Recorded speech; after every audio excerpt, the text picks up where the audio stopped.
Janice, and welcome back to my channel. I'm so glad that you're joining me for my week 7 weight loss review today. I'm still making progress towards my phase 1 goal of 219 pounds. Each week in my videos, I try to share what I've learned during the week and what I'm doing to help myself stay on track. This week, I'm going to talk about portion control and how to lose weight by controlling your food portion sizes. So at the end of the video, I'll give you my tips on what I'm doing to make sure I'm controlling my portion sizes.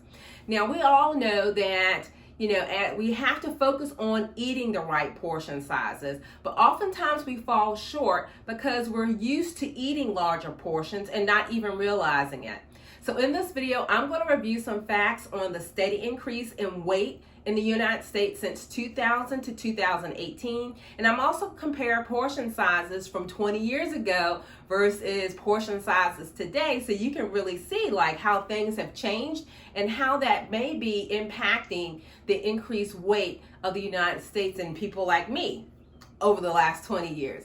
And of course, I'm going to provide you an update on my weight loss and how I've done over this past week. So remember to like, comment, and subscribe to my channel, and let's get into the video. Okay guys, let's take a look at the State of Childhood Obesity's website. They do a measurement around obesity percentages by state from year to year. And so if we look at that website, they measure obesity at being people with a body mass index of 30 or greater. Mine's is 34.6. So I'm working really hard to move that index number down so I can get out of this obese range. So let's take a look at the map. On the map on the website for the year 2000, the percentage of adults that had a body mass index of 30 or plus is measured across all of the states. So the states in the greens had a 15 to 19.9% of their adult population with a body mass index of 30 or greater. The states with the yellow had 20 to 24.9% of their population with a body mass index of 30 or greater. So lots of greens and yellows back in 2000. Let's take a look at Arizona and Colorado. In 2000, Arizona and Colorado had the lowest population of adults with a BMI of 30 or plus. They were in the 14% ranges. As you can see on the map, if we go up, West Virginia and Mississippi were the states with the greatest population of adults with a body mass indicator of 30 or plus. And that their ranges were in the 23% range. So you can see from the year 2000, BMI across the United States was roughly in the 20% range, lower in some states, but not bad. So around 20-ish% of the population had a BMI of 30 or plus. Now let's switch gears. Let's go back and look at 20 years ago, what portion sizes looked like at that point in time. And let's see what the difference is in portion sizes back then as they compare to today. And then we'll finish up by looking at the last map that's available right now, which is the 2018 map, to see how the United States is faring in regards to BMI index and see what's happening now. Okay, let's take a look at the difference in portion sizes from 20 years ago to today and what that means in regards to calories. So just a couple of these. Now, a bagel 20 years ago was roughly 3 inches in diameter and roughly 140 calories. Today, it's 6 inches in diameter and it's roughly 350 calories. So we're looking at an increase in calories just for one bagel in the last 20 years of 250 calories. Now, let's look at a hamburger or a cheeseburger. 20 years ago, a cheeseburger was about 333 calories on average. Today, because of the increase in portion sizes, bun sizes, and all that stuff, a cheeseburger is roughly 590 calories from 20 years ago. So that's an increase of 257 calories just in a cheeseburger. All right, let's take a look at spaghetti. I love spaghetti. It's one of my favorites. All right, but back 20 years ago, we would roughly do 1 cup of spaghetti, sauce, 3 small meatballs, would run us with about 500 calories. So it was a high calorie meal, but 20 years ago, it was manageable. Now today, we do roughly 2 cups of spaghetti, 2 large meatballs, which runs us around 1,025 calories. So that's a calorie increase in our portion sizes for spaghetti 20 years ago to today of 525 calories. And then let's take a look at French fries. French fries 20 years ago, a serving of French fries was roughly around 2.4 ounces, 210 calories. Today, from a serving of French fries, you're getting about 6.9 ounces, 610 calories. So you're increasing your calories around 400 calories for French fries today. And then soda.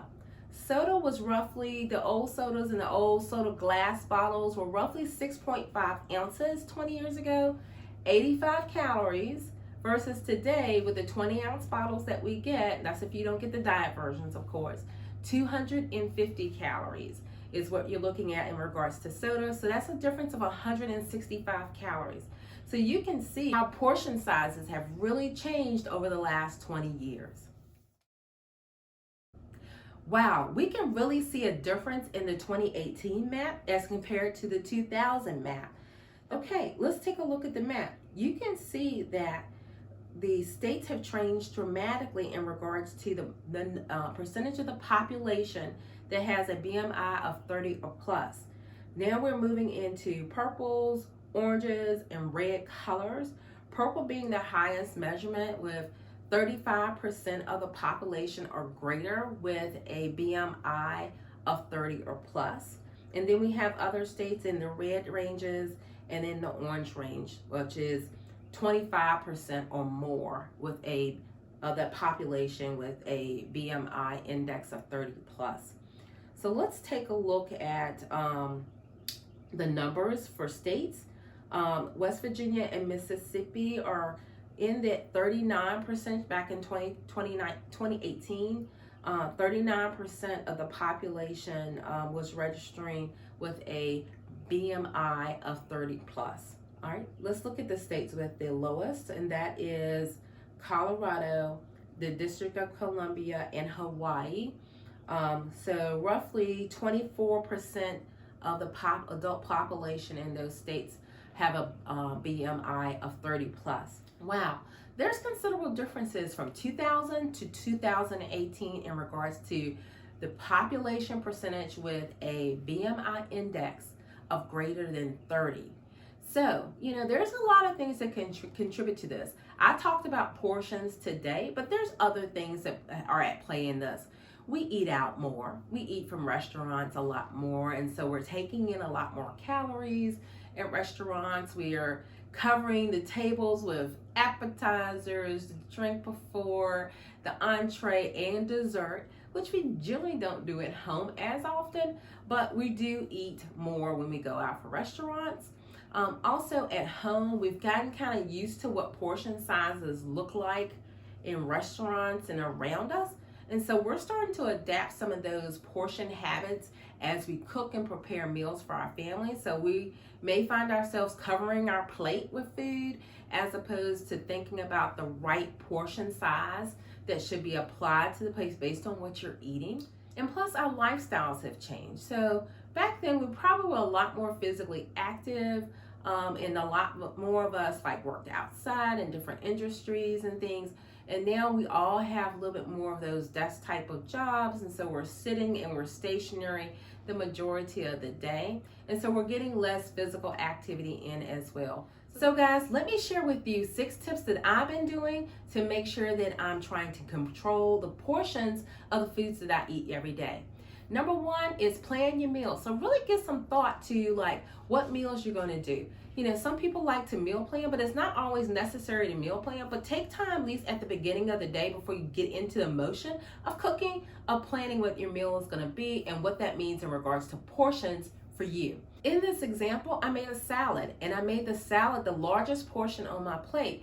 So I'm focusing on getting my energy, which is my carb energy, from vegetables. And so I try to eat a hearty, healthy amount of vegetables, and so it's the largest portion on my plate. Also, get a food scale. I weigh my proteins, which is where you can pick up like additional calories and kind of overeat. In this example, this is 4 ounces of turkey. Now, I cook those huge turkey legs. You know, guys, how much big those things are. You can club somebody across the head with one of those jokers. I fix those huge turkey legs for dinner. But instead of me taking a huge turkey leg and putting it on my plate, I took time and cut off 4 ounces, weighed it, and put that on my plate for me to eat for dinner. Also, eat your vegetables first. Try to fill up on vegetables and not so much the protein so fast, like the stuff you really want to get to. But try to eat your vegetables first, and then so that you have a fuller feel, then savor the eating of your protein. Number 5, eat slowly. Like, savor your foods. You took time to prepare them. Savor your foods. Enjoy your foods. And try to avoid eating on the run.